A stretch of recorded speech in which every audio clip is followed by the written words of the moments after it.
my name is Mackenzie Oakham, and today I'm going to be talking about social media, propaganda, misinformation, and polarization. Now, today, before I start talking, I want you to think about a buffet. Now, you might be thinking, what does this have to do with social media? Hear me out.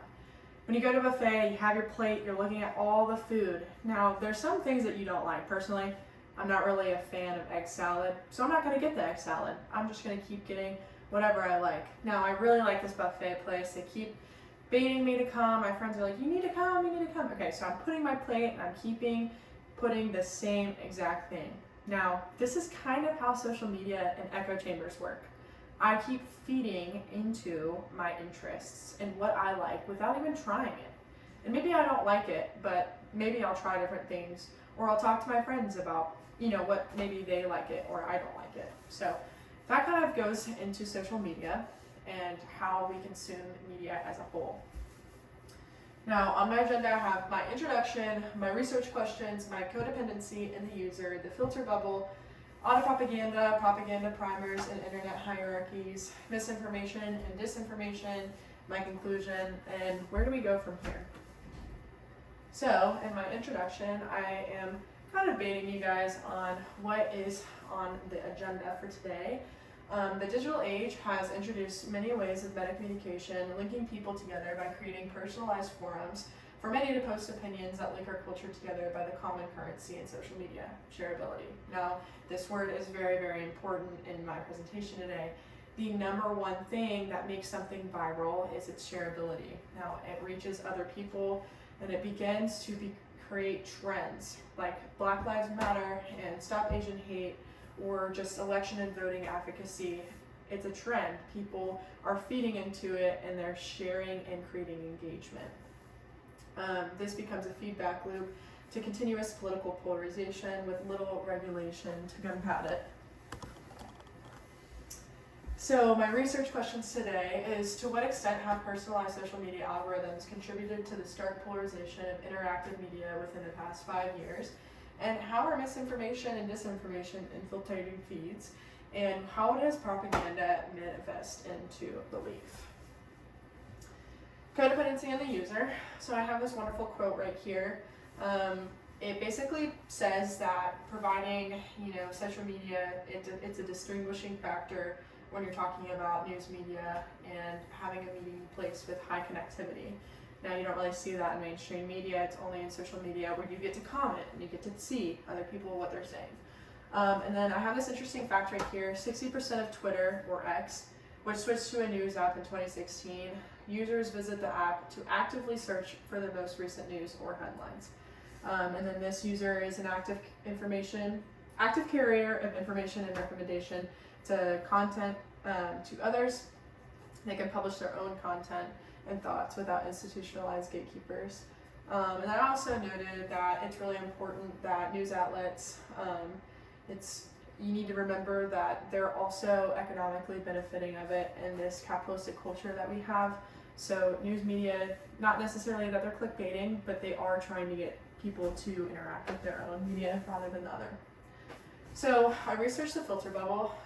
These two quotes right here kind of sum it up, but basically, the filter bubble is something that's created by metrics that's invisible and opaque to the public, and they contribute to different sectors of the media, and they're pretty dangerous when it comes to the public because they're super, super hard to identify, and they foster confirmation bias, which will pull away from certain interest groups.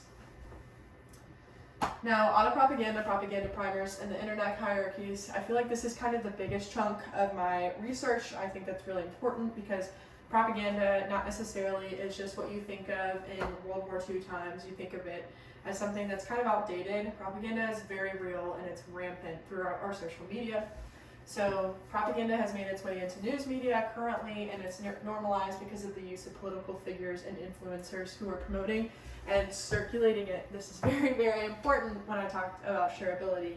There is circulating content and it evokes emotion. It could be positive or negative, and it fosters pride within different political parties.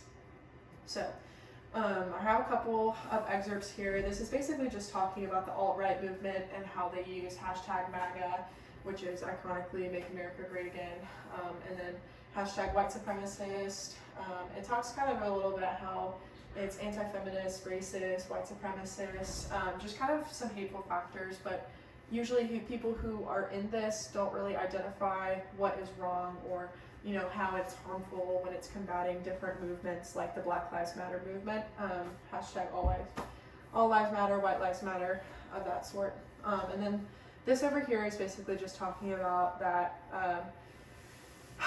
people strongly identify with their own partisan group, and then interactions between that really correspond with their own attitudes, which I thought was really interesting when talking about their own advocacy within your own political partisanship.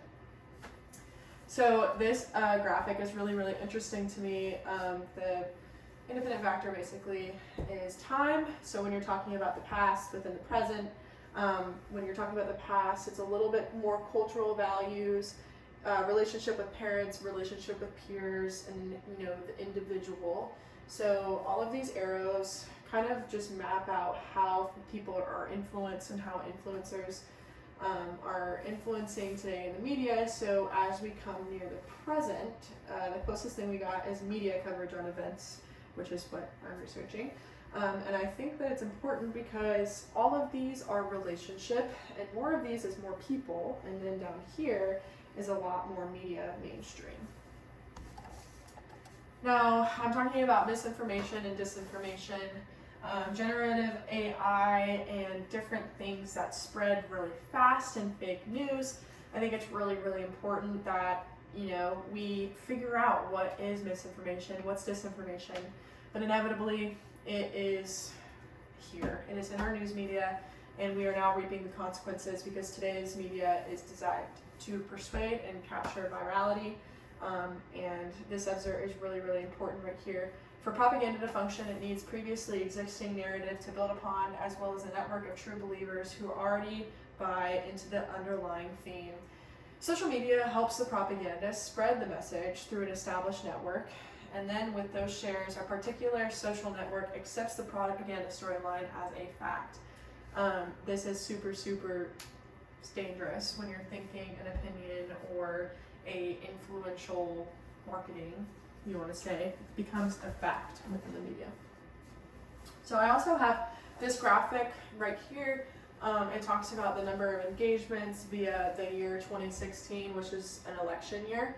But I think that it is very, very true to the 2020 election as well as the 2025 election. So I didn't want to discount it, I wanted to include it.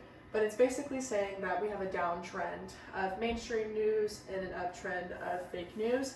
Now these two numbers right here with around a million difference, but we see that fake news is kind of outbeat mainstream news, which is really concerning for media. But this is on Facebook, which kind of reaches a specific demographic, which is an older voting population.